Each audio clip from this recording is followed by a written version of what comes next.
Welcome to TDS studios. N friends எல்லாம் சூப்பராக இருப்பீங்கன்னு நினைக்கிறேன். மழை ஏன் பெய்யுது அப்படின்னு பல பேர் பல காரணம் சொன்னாலும் நல்ல மனிதர்களால் தான் பெய்யுது அப்படிங்கிறது என்னுடைய தனிப்பட்ட கருத்து. அப்படி ஒரு சம்பவத்தை பார்க்கலாம் வாங்க. தமிழ்நாட்டின் பெருமையை மேலும் உயர்த்தக்கூடிய ஒரு செய்தி.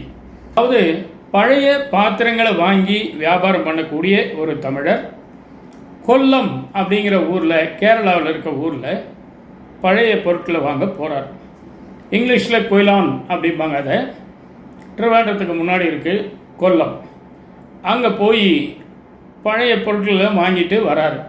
அநேகமாக அவர் தமிழ்நாட்டை சேர்ந்தவர்னால் அந்த கொல்லத்திலிருந்து பக்கமாக வரக்கூடிய இடம் திருநெல்வேலி, தென்காசி, தூத்துக்குடி கூட இருக்கலாம்.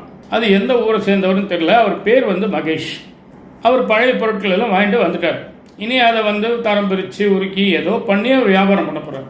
அப்படி அதை தரம் பிரிக்கும் போது ஒரு பழைய குக்கர், அது யூஸ் பண்ணாத குக்கர், பழசு தூக்கி போட்டாங்க.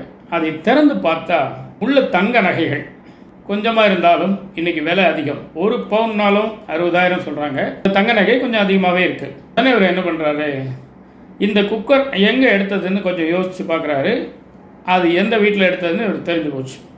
பழைய குக்கரை போட்ட பெண்ணினுடைய பெயர் சுமித்ரா.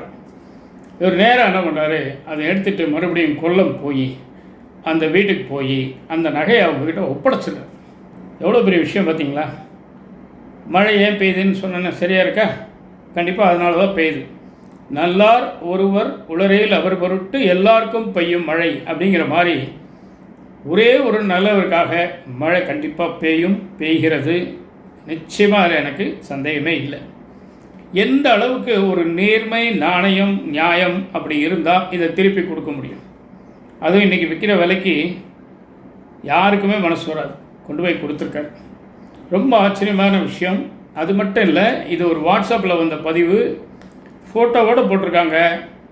அந்த பெண்ணினுடைய குடும்ப ஃபோட்டோ இருக்குது, இவருடைய ஃபோட்டோ இருக்குது. அந்த நகைகளையும் உள்ளுக்குள்ளே சின்ன கட்டத்தில் போட்டிருக்காங்க. ஆனால் எந்த மீடியாவும் இதை ஃப்ளாஷ் பண்ணல அப்படின்னு வருத்தத்தோடையும் பதிவு பண்ணியிருக்காங்க. ஏன் இந்த மாதிரி நல்ல விஷயங்களை மீடியாவில் சொல்ல மாட்டேங்கிறாங்க அப்படிங்கிறது நமக்கு தெரியல.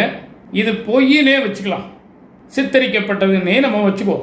ஒரு படத்தில் ஒரு பாட்டு வருது பார்த்தீங்களா, ஒரு பொய்யாவது சொல் கண்ணே நான் தான் உந்தன் காதலன் என்று அப்படின்னு ஒரு பாட்டு இருக்கு. அதாவது நான் உன் காதலன்னு நீ ஒரு பொய்யாவது சொல்லக்கூடாதா அப்படின்னு ஒரு பெண்ணை பார்த்து ஒரு வாலிபன் கேட்குறான் அப்படின்னு சொன்னால் எந்த அளவுக்கு அவன் அந்த இதில் ஈடுபாடாக இருக்கான்னு பார்த்தீங்களா?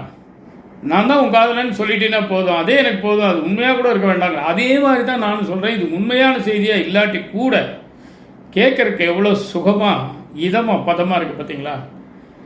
தமிழன் தான். என்னைக்கு இருந்தாலும் நேர்மை, நாணயம், நம்பிக்கை அதெல்லாம் வச்சுருக்கவங்க இன்னும் பத்திரமாக வச்சுருக்காங்க. என்ன ஒரு பெரிய ஆசை காட்டினாலும் சரி, என்ன பெரிய புதையிலே கிடைச்சாலும் சரி, அவங்க அதுலேருந்து மாறவே மாட்டாங்க. நிச்சயமாக சொல்கிறேன், அவங்க மாறவே மாட்டாங்க. மகேஷ் அவர் எந்த ஊர் என்னென்னலாம் தெரியாது. அவருக்கு இந்த இடத்துல ஒரு பெரிய பாராட்டுதலை தெரிவிச்சுக்கிறோம். அதுதான் அந்த நேர்மை, நாணயத்துக்கு உண்டான ஒரு விஷயம். எப்படி டாஸ்மாக் பைத்தியமாக இருக்கும், லாட்டரி சீட்டு பைத்தியமாக இருக்கும், அந்த மாதிரி நேர்மை பைத்தியங்களும் நாட்டில் இருக்குது. அவங்க இருக்கிறதால தான் இந்த நாடு ஏதோ ஒரு விதமாக அப்படியே பேலன்ஸாக போயிட்டுருக்குன்னு நான் நினைக்கிறேன். ஏன்னா இன்றைக்கி ஆன்லைன் மோசடி தினம் பேப்பரை திறந்தால் வருது. 10 லட்சம், 20 லட்சம், 30 லட்சம், 1 கோடி வரைக்கும் வந்தாச்சு.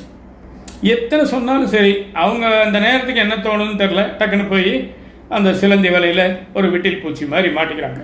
இதுதான் விஷயம். ஏதோ இந்த மாதிரி சிலர் இருக்கிறனால தான் இந்த நாடு சுபிட்சமாக இருக்குதுன்னு நான் நம்புகிறேன். நீங்கள் என்ன நினைக்கிறீங்க?